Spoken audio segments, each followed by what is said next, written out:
On a near-freezing Black Friday night in 2000, LaVell Edwards coached his last game. The Cougars were up against their arch-rival, the Utah Utes in Salt Lake City. There's 1:04 on the clock. BYU is down 27-26, and it's 4th and 13.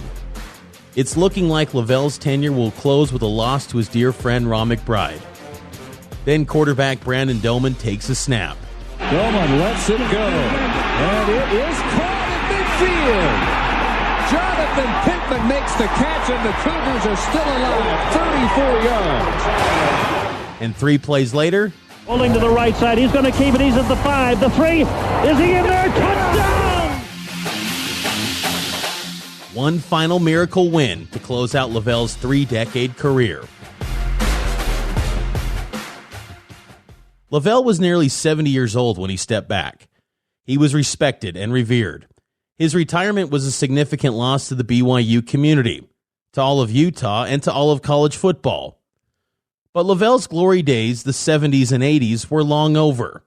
Maybe new leadership would be a good thing.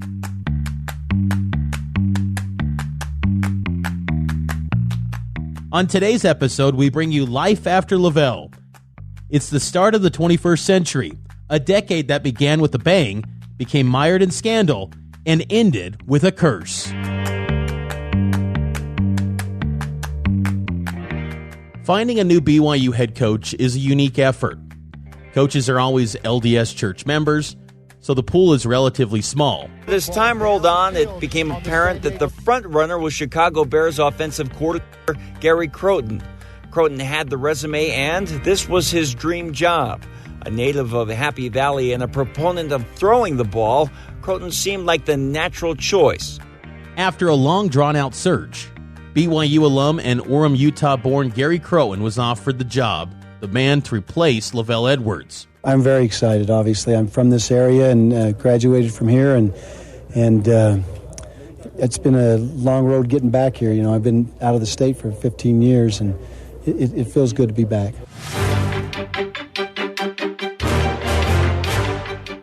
I remember hearing about Gary Crowton when I was a kid. I remember watching him on TV with my dad when he was coach at Louisiana Tech. He was an absolute wizard of offensive football. His first season as offensive coordinator for the Chicago Bears, his offense was 3rd in passing and 7th in total yards. The Bears' best offensive numbers in 7 years. His formations were distinct. He did unconventional things, experimental things. He was a lot like LaVell in that way. So when he was hired, I was hyped.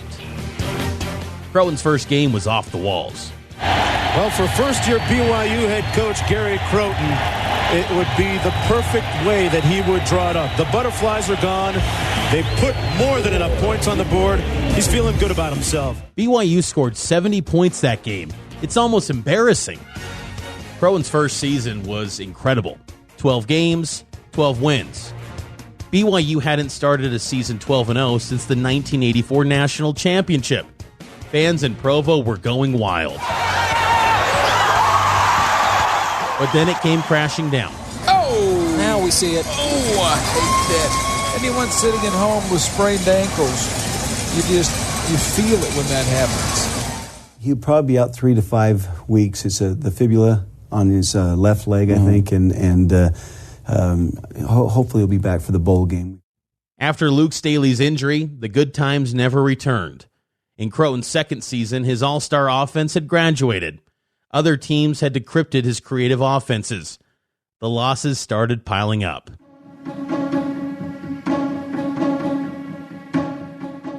Then off-the-field scandals started piling up too. 3 BYU football players were charged with sexual assault. The allegations rattled everyone in the BYU football community, including legendary coach LaVell Edwards. You have 2 or 3 kids that have a problem, and then all of a sudden the whole program, and when something like this does happen, it's a major news story, and I know it's if it is true, I don't know. We still don't know what really happened, but... The charges were later cleared, but the players were kicked off the team for honor code violations. With all the losses and scandals rocking the program, the temperature on Crowton's seat as head coach was scorching hot. But a bright spot on that season was John Beck. He was a freshman in 2003 and the epitome of the BYU student-athlete.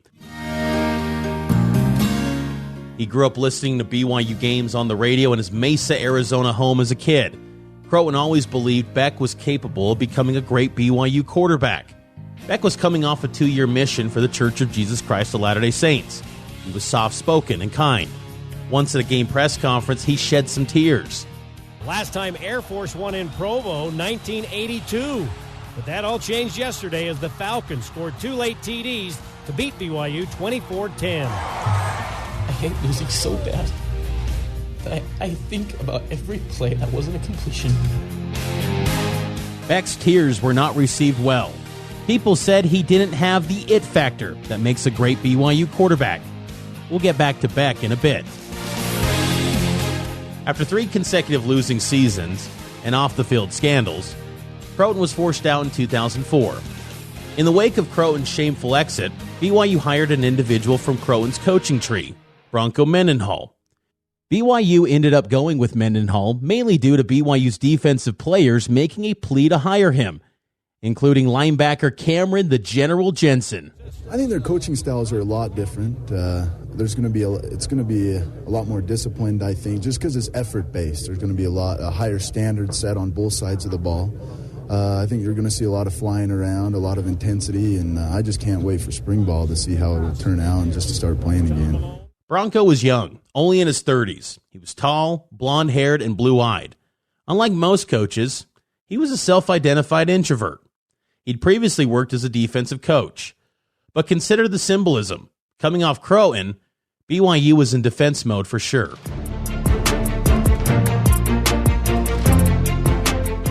I intend to expand on the work that Coach Crowton did, not erase it. I think with Coach he made tremendous inroads, and I look to him as a mentor and look to continue and accelerate the pace for us to return to the level we need to play at. That means dominant in the Mountain West Conference. That means performing on a national level on a consistent basis. That's the charge that I have. Bronco was cerebral. He was more interested in leadership, literature, and history than the actual game of football. In 2005, he inherited a team surrounded by scandal, so he does a 180 on the team optics. And what I expect to happen now is through extreme demand, through exact accountability, through performance expectations that are consistent every day, there'll be an execution that will happen with this football team that will result in us being where we're supposed to be. While all former BYU coaches were church members, most didn't put religion front and center in their leadership. Mendenhall took a different approach. He talked about the Spirit and BYU's connection to the Church of Jesus Christ of Latter-day Saints. He used Book of Mormon stories about Captain Moroni and 2,000 stripling warriors when talking to boosters or potential recruits about his program. Building with the foundation led by the Spirit, doing the right things, the right time, with the right people. All those in a press conference that seemed more like a spiritual motivation seminar, Bronco Mendenhall explained how his recruiting will help keep honor in BYU's honor code. Recruiting the right character, the right young men that will represent BYU, and then filling the athletic ability after that. In his first season, Bronco started like Crowton's last 3 years ended. A lot of losing. The Bronco Mendenhall era is off and running in Provo. The change was obvious right away, from the new uniforms to the pregame New Zealand haka dance.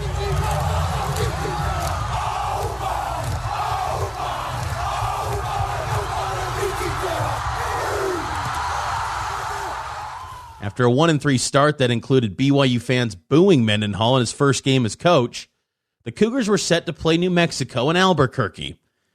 The Lobos were a pretty obscure team at the time, but they were doing better than BYU.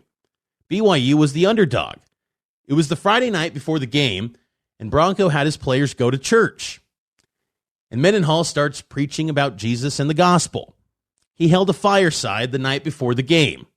The next day, rallying this team back. Pressure now, out route. And there he goes. Touchdown, Matt Allen. Did he get in? Yes! The Cougars have come back to take the lead here in Albuquerque. Cougars are about to complete a remarkable comeback on the road in what would be Bronco Mendenhall's first win over a Division I program. It was a breakthrough win, It's not the biggest win in BYU history, but it was significant to Bronco and his program. Taking the cue, Bronco makes the fireside chats a ritual before every game. He connects with local churches, preaches the gospel, goes out and plays the next day. He even went to the Utah State Prison to uplift incarcerated inmates the night before games. Most college football players would talk X's and O's in their hotel room on a Friday night before a big game. These guys talked about some of the hardest moments of their lives before a group of men who know hard times. One thing that really kept me going was my friends and my family. They joined the inmates in song. For a short time, they were brothers united, wearing different uniforms, and the inmates soaked it up. Any tools that you might be able to help us with? There were few questions about Saturday's opponent. Inmates wanted life advice. I'm Adam Pulsifer. I'm a freshman linebacker, and just like many of you, I go through struggles. This is the 5th year BYU's held a Friday fireside at the prison. Coach Bronco Mendenhall says he likes what he gets out of it.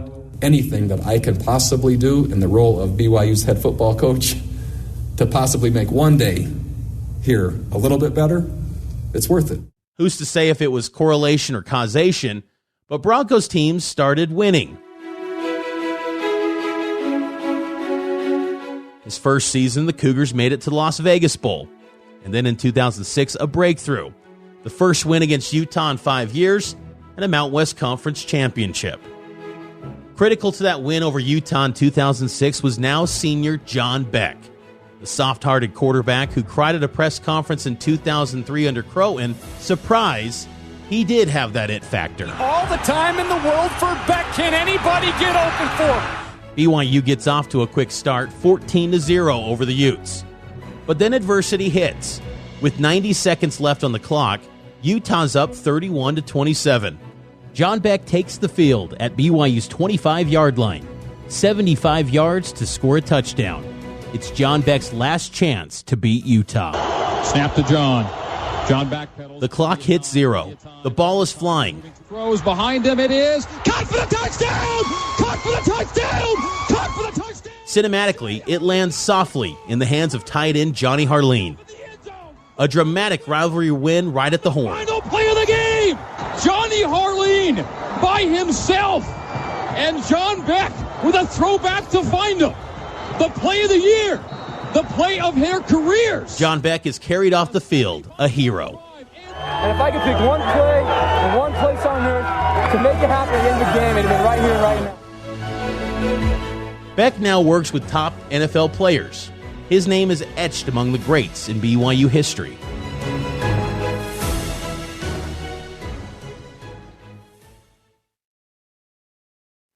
Broncos next season, the Cougars won 11 games again, and another Mountain West title, this time with quarterback Max Hall. But Bronco couldn't sustain the streak. In 2008, his approach started to show some cracks. BYU's theme this year is Quest for Perfection. Well, that quest begins 4 weeks from today when they host Northern Iowa here in Provo. And that quest for perfection ended up being the result for the Utes. There we go. Now they're going to kill it. What a sight. Congratulations to the University of Utah and their coaching staff and their players. Second time in school history they've gotten to 12-0. They'll try to win their 8th straight bowl game in a BCS game. In 2009, BYU fielded another great team. Max Hall's senior year. The Cougars opened that season with a win against number 3 Oklahoma in a Texas-sized game at the Dallas Cowboys Stadium. McKay Jacobson is wide open in the back of the end zone. Cougars take the lead 14-13. Upset City. Cougars celebrating the upset of third-ranked Oklahoma, 14-13.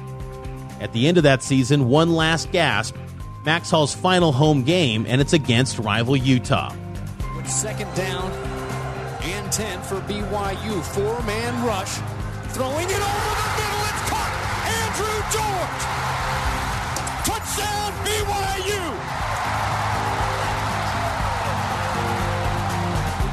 In overtime, one final delivery. Despite Bronco's best efforts to encode civility into his team, Max Hall was a bit of a rebel. He spoke his mind. He was aggressive, was passionate, and he had an ego. In the wake of that incredible Utah victory, Max Hall spoke his mind. Depending on who you ask, maybe a little too much. I don't like Utah. In fact, I hate them. I hate everything about them. I hate their program. I hate their fans. I hate everything. So it felt really good to send those guys home. They didn't deserve it. It was our time, and it was our time to win. We deserved it. We played as hard as we could tonight, and it felt really good, again, to send them home, to get them out of here. So, game we'll always remember. I mean, I think the whole university and their fans and the organization is classless. I think, they threw beer on my family and stuff last year and did a whole bunch of nasty things, and I don't respect them. And they deserve to lose. That rant set in motion what was believed as the Max Hall curse. For the next 9 meetings, BYU fell to Utah, and each time it was in heartbreaking fashion. There was 2010 with a blocked field goal at the end of the game. Here's Mitch Payne, and it's blocked! It's blocked! Utah got back there, got a call on it, and they will win the game! And 2012 with Utah fans prematurely storming the field not once, but twice. And it hit the upright! And the game does end, and for a third time, the Utah fans storm the field. It is officially over. Third time was the charm for the fans.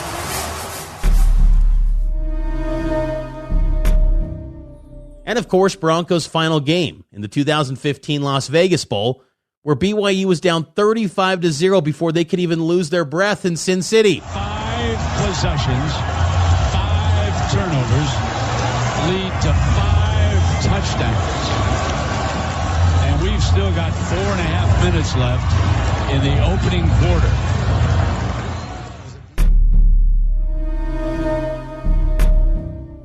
After that Utah loss in Vegas, Bronco left to coach the Virginia Cavaliers.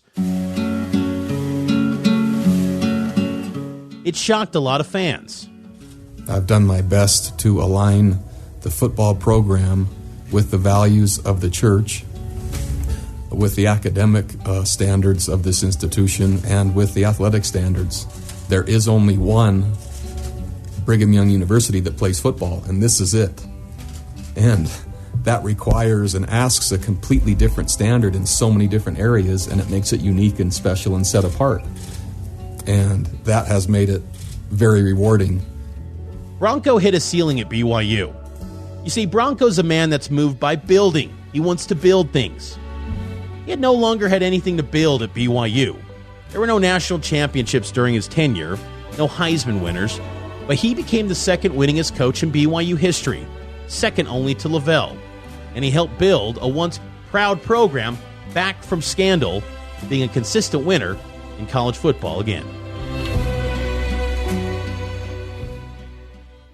Coming up in the next episode of A Century of Cougar Football, BYU's radical idea to abandon conference affiliation and go independent. Whether it's Royal or Navy, we own it because it's BYU Blue. How Kalani Sitake helped guide the Cougars into their next era of Cougar football, the Big 12 Conference.